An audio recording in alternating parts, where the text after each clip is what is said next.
Ang mga manggagawang panlipunan o social worker ay may mahabang kasaysayan ng pagtulong sa kanilang mga komunidad, pagtugon sa mga issue tulad ng kahirapan, kalusugan at edukasyon.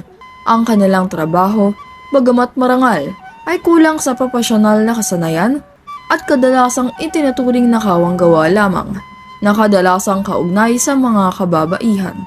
Dahil dito ay nalimitahan ang kanilang kakayahang magbigay ng komprehensibong serbisyo.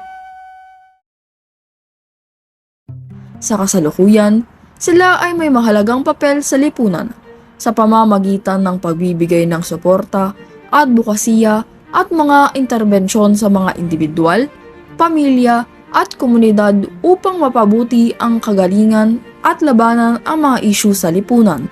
Sila ay may mga praktisadong profesional na handang tumugon sa iba't ibang aspeto ng buhay tulad ng kalusugang pangkaisipan, dinamika ng pamilya at edukasyon. Sa kabuuan, makikita ang malaking pag-unlad sa larangan ng gawaing panlipunan sa Pilipinas mula noong nakaraan hanggang sa kasalukuyan. Noon, ang mga social worker ay limitado sa kanilang mga serbisyo at hindi masyadong kinikilala ang kanilang profesionalismo. Ngunit sa kasalukuyan, ang mga social worker ay nagpapakita ng mas malawak na kakayahan at profesionalismo sa kanilang mga gawain dahil sa paglago ng larangan ng edukasyon, sa gawaing panlipunan at pagbubukas ng mga oportunidad sa larangan.